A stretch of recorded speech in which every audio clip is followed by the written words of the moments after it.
àwọn afẹ̀míṣòfò tún ya bo agbègbè kan nípínlẹ̀ Ondo lánàá òde yìí. Ẹ̀yin èèyàn, wọ́n jí baálẹ̀ lọ o. Bẹ́ẹ̀ ni, kódà ìyàwó baálẹ̀ ó fara káásá. Ẹ wá wo màmá yẹn nínú àgbàrá ẹ̀jẹ̀. Wọ́n yìnbọn mọ́ màmá yẹn. Apá rẹ̀ kan nǹkan ti dé bápá yẹn. Àdánwò ńlá ó ti dé bápá olórí baálẹ̀ láàfin. Kódà wọ́n nínú ààfin gangan làwọn atiláwí ìyàbò lánàá òde yìí tí wọ́n ṣe kábíyèsí ń síbáṣìbo.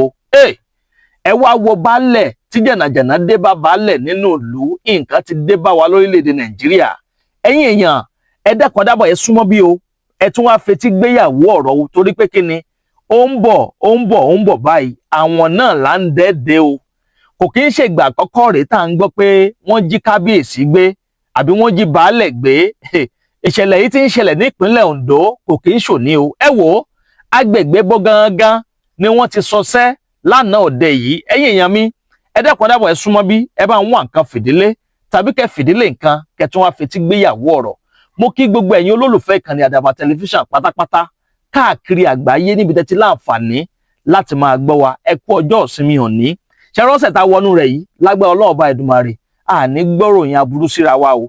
Ìròyìn rere báyìí là á máa fetí gbọ́ síra wa.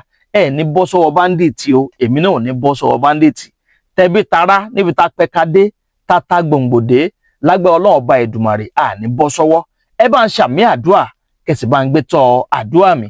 Kẹ́ wá máa bá mi láìkì fídíò yìí, ẹ máa láìkì ẹ̀ kò náà yín ní nǹkan kan, ẹ máa láìkì kẹ́ máa comment, kẹsì máa bá mi share káàkiri kó kálé kó dẹ́sẹ̀ kùkú kó kan ọ̀pọ̀lọpọ̀ àwọn èèyàn lára. Láì wá dènà pẹnu, ibo ni ìṣẹ̀lẹ̀ abàmì yìí ló ti wáyé lánàá òde yìí. Ẹ wò ó, wọ́n ní nǹkan bíi aago 6 lálẹ́ àná, aago 6 kọjá ìṣẹ́jú 5 làwọn àwọn gìrìpá afẹ̀míṣòfò 6 ni wọ́n pè wọ́n pẹ̀lú ọ̀pọ̀lọpọ̀ àwọn ìbọn alágbára. Ògùn ṣe àwọn ọ̀bọ tuẹ́tuẹ́tuẹ́ o, àwọn ọ̀bọ jágámù gidi ni wọ́n sọ pé wọ́n gbé wọlé tí wọ́n rọ̀gbà yí kábíyèsí ká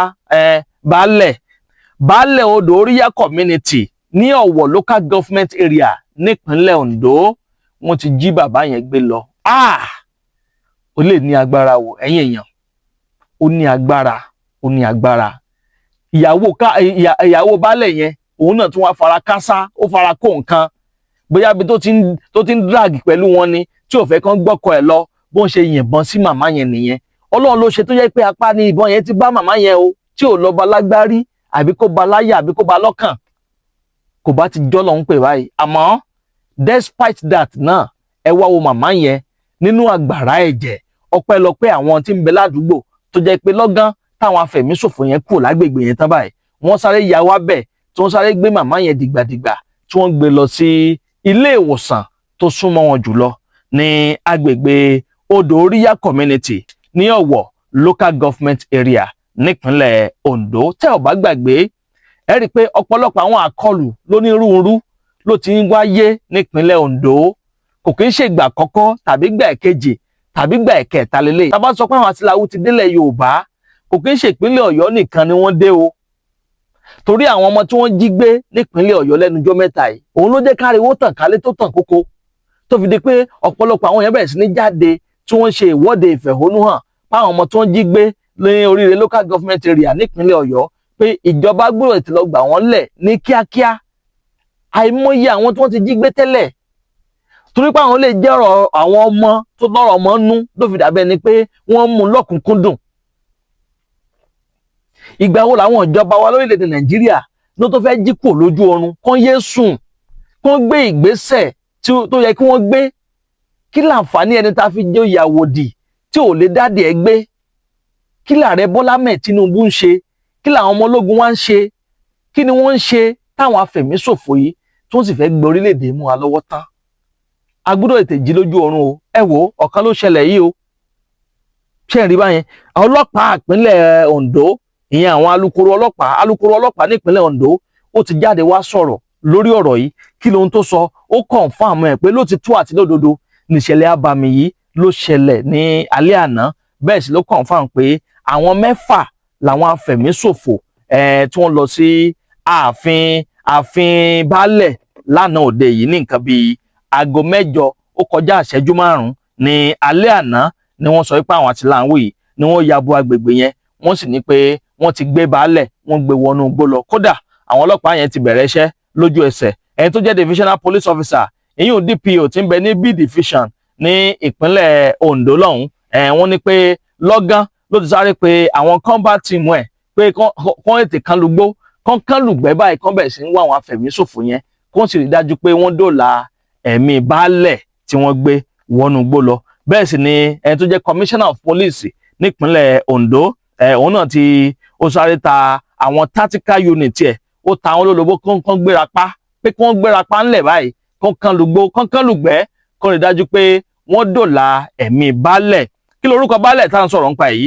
alàgbà Adéníyì Adélànà ni wọ́n pe orúkọ baálẹ̀ yìí ẹ̀yin èèyàn mi bá ń comment sì máa bá mi pín fọ́nrán yìí káàkiri lógúnlógún lọ́gbọ̀nlọ́gbọ̀n ẹ máa bó síáṣíá ẹ máa bó kárakára bẹ́ẹ̀ náà ni kí n bá mi bó káàkiri tààràtààrà kó kálé kókó dẹ́sẹ̀ kókó kan ọ̀pọ̀lọpọ̀ àwọn èèyàn lára tẹ́ ò bá gbàgbé ní àìpẹ́ yìí náà ni o níṣẹ̀lẹ̀ aburú kan ló wáyé ní ìpínlẹ̀ Ondo yìí ní agbègbè kan tó ń pè ní Ìgbòsí community ní Ìdógún Ọ̀sẹ̀ local government area nípínlẹ̀ Ondo níbi tí àwọn agbébọn àwọn afẹ̀míṣòfò àwọn ajínigbé gbowó lọ́wọ́ ẹni tí wọ́n ti jí ọmọ ọdún 9 kan gbé kódà ọmọ pásítọ̀ ni wọ́n pe ọmọ yìí ọ̀dọ́mọdékùnrin yìí wọ́n ní Olúwatóbi ní orúkọ ọmọ yìí wọ́n jọ ọmọ yẹn gbé nípínlẹ̀ Ondo yìí náà ni o tẹ́ ẹ̀ bá tún gbàgbé náà ní oṣù kẹta lọ́dún 2026 tàwánú rẹ̀ yìí àwọn afẹ̀míṣòfò yẹn wọ́n ya bo government primary health center kan tí ń bẹ ní Òkè Ìjẹ̀bú níbi tí wọ́n ti jí àwọn òṣìṣẹ́ àwọn nọ́ọ̀sì tí ń tọ́jú àwọn aláàárẹ̀ tí wọ́n jí àwọn 6 gbé nínú wọn tí wọ́n sì gbé wọn wọnú igbó lọ. ṣé bá ṣe máa wò lélẹ̀ tá a fọwọ́ lẹ́rán tá a sì bẹ̀rẹ̀ sí ní wo báwọn afitiláwí yìí àwọn afẹ̀míṣòfò yìí tí wọ́n sì ń gba ilẹ̀ Yorùbá lọ díẹ̀díẹ̀ tí wọ́n ń gborílẹ̀-èdè Nàìjíríà mọ́ wa lọ́wọ́ lọ díẹ̀díẹ̀ ìgbà wo la tó fẹ́ jí lójú oorun ìgbà wo la tó fẹ́ bẹ̀rẹ̀ sí ní gbé ìgbésẹ̀ ìgbà wo ni gbogbo àwọn fẹ́ túyáyá wọ́n túyàyà kí wọ́n lọ tápọ̀ àwọn ìjọba pé ẹ̀yin ìjọba ẹ dìde ńlẹ̀ ẹ gbé ìgbésẹ̀ tó wáyé kẹ́ gbé ẹ̀yin ọmọ ológun ẹ lo weapon tí ń bẹ lọ́wọ́ yín.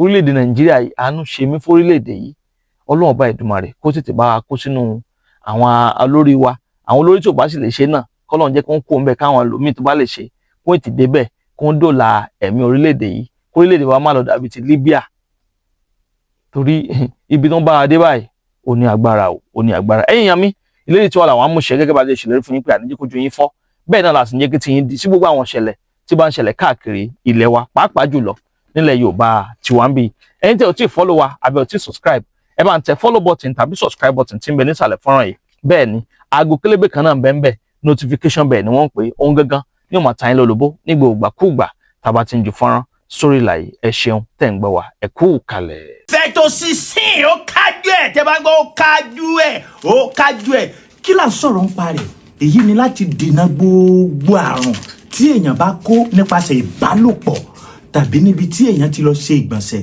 àbí ṣe ẹ̀yọ́ tí kò mọ̀ Fetosísìn tí nǹkan ọmọbìnrin bá ń lami àbí tí ó ń rùn tí ọkọ rẹ̀ ò tiẹ̀ lè bá ṣeré níbi tó yẹ kó ti bá ṣeré ẹ mà kéèyàn gbẹnu sí tí ò lè gbẹnu sí àrùn ti wà níbi bẹ̀yẹn nìyẹn Fetosísìn ó kájú ẹ̀ láti rọwọ́ oríṣiríṣi àrùn tí ó máa ń bá ọmọkùnrin àbí ọmọbìnrin jà nípasẹ̀ ìbálòpọ̀ àbí oríṣiríṣi àtọ̀sí ọlọ́yún ni àtọ̀sún ẹlẹ́yọ̀ ni àtọ̀sí ẹlẹ́jẹ̀ ni àbí kí nǹkan ọmọkùnrin àbí tí ọmọbìnrin kí ó máa roni goro gbogbo gbà Fetosísìn mo fọwọ́ rẹ̀ sọ̀yà gbà mo fòǹtẹ̀ lù ú ọ̀gbẹ́ni lọ gbé e lura kó kojú àrùn tí ń bá ọ fínra.